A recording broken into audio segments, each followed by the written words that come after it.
It often feels like the financial world is moving at warp speed, doesn't it? It really does. Hard to keep up sometimes. For many of us, those traditional paths, like low-interest savings accounts, they barely keep pace with inflation. Yeah, sometimes you're actually losing money in real terms. It's Yeah. frustrating. Exactly. And then trying to navigate investments, well, it can feel like you need to be some kind of chart reading expert just to, make sense of it all. Right, let alone make good It decisions. makes you wonder if the old ways are really enough anymore.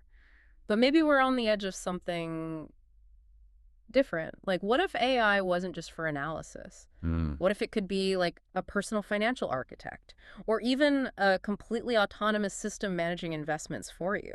That's a really interesting thought, and it leads us right into today's topic. Precisely. That's why today we're doing a deep dive into AIFEX. It's this fascinating new concept and system popping up in the DeFi space. Hmm. We're going to unpack their core ideas, how it all works, and especially really break down their, well, pretty bold strategic vision. And we're basing this on their intro docs, and importantly, that big announcement they just made, right? Yes, exactly. The launch of their new staking aid system. That went live August 1st, 2025. Big news. Definitely a significant move. So our mission today is pretty clear. Cut through the noise, help you understand what AIFEX actually is, how it's supposed to operate, and, pull out the really compelling bits from their strategy. Sounds good. Where should we start?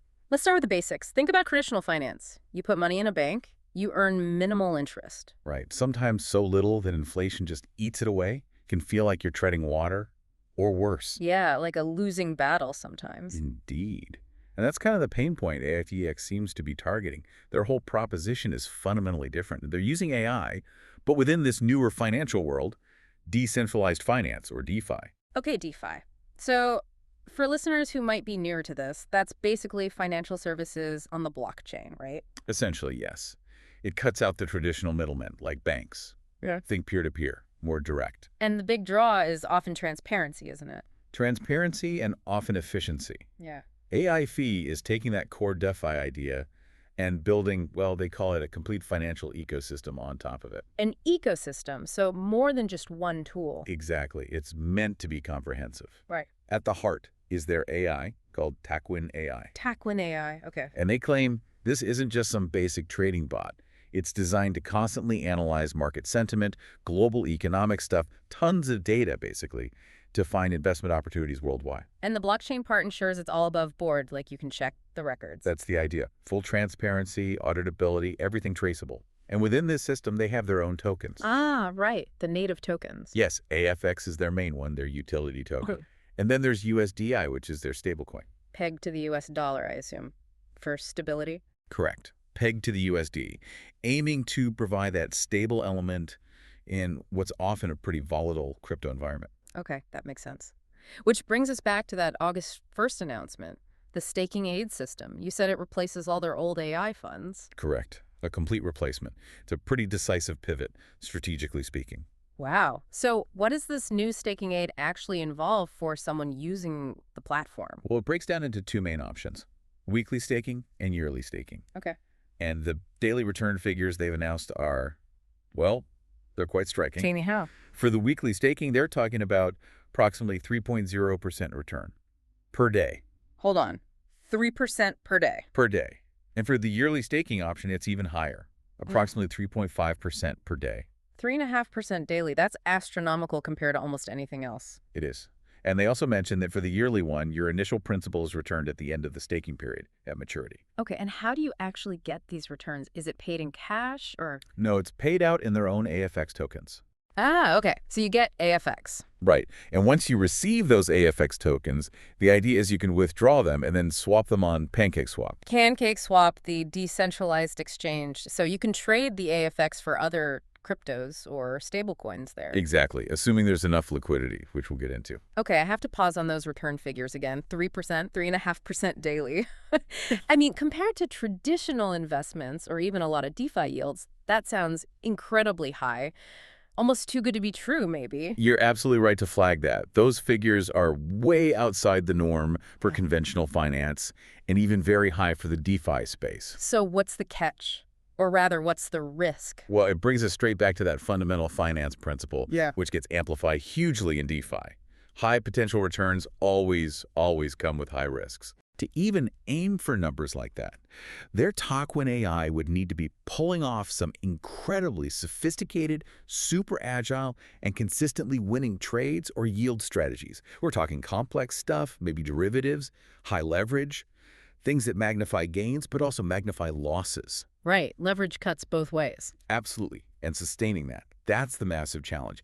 You need constant market opportunities that allow for those kinds of gains, perfect AI execution, and a stable system underneath it all. Which in crypto markets is tough. Volatility is the name of the game. Precisely. The market's inherent volatility, plus the unpredictable nature of such aggressive strategies. It means that while the potential return might be huge, the sustainability over the long haul is always a huge question mark. It's something you absolutely have to scrutinize with any high-yield model like this. Okay, that's a crucial point. High reward, high risk. Got it. So, back to the transition. Staking aid replaces the old funds. What happened to the money people had in those old funds? Did they have to move it themselves? No, and this is a key part of their strategy. It was an automatic conversion. Automatic? How? All the assets in those previous AI funds were automatically converted into a 50-50 split.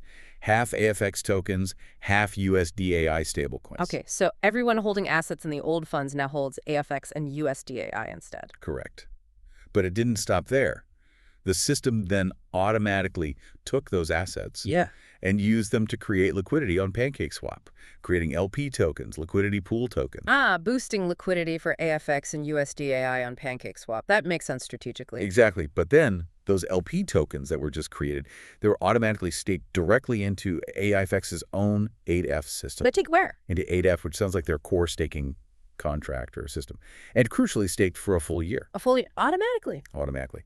They call these ecosystem staking assets. So essentially all the capital from the old funds is now locked into their new system, providing liquidity on PancakeSwap for 12 months. Wow. Okay, that's quite forceful.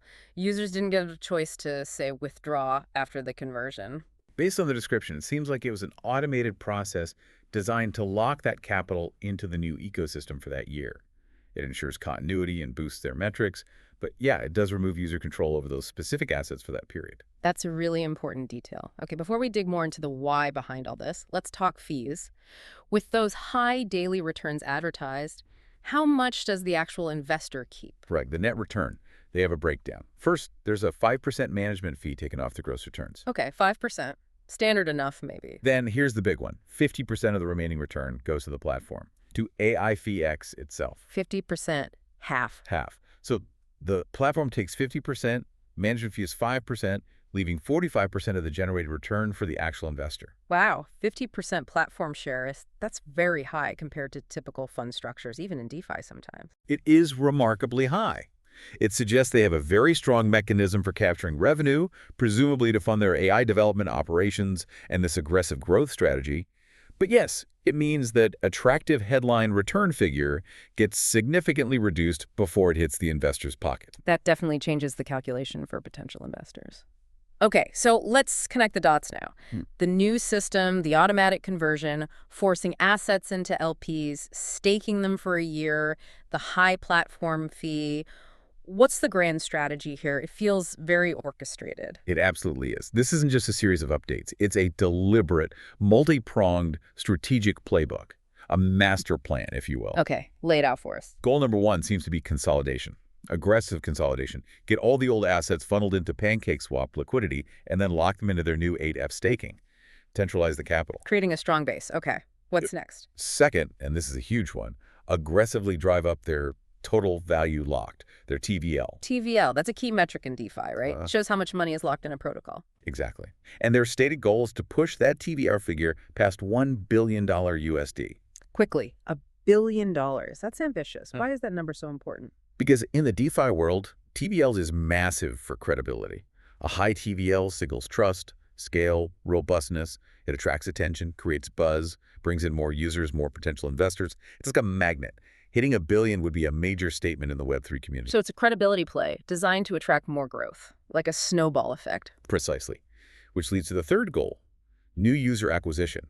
This whole strategy, the high potential returns, the high TVL target, it's all designed to create serious appeal and pull new Web3 users into the AIFEX ecosystem, expand their reach fast. So putting it all together, The forced conversion, the year-long lockup, the big TVL push, the high fees, it paints a picture of a really proactive, maybe even aggressive growth strategy. I'd say intensely strategic fits well. Right. They're not waiting around. It feels very aligned with that philosophy they mentioned. Change is opportunity. Knowing first, acting first brings advantage. Absolutely. They seem to be trying to engineer rapid market presence and dominance.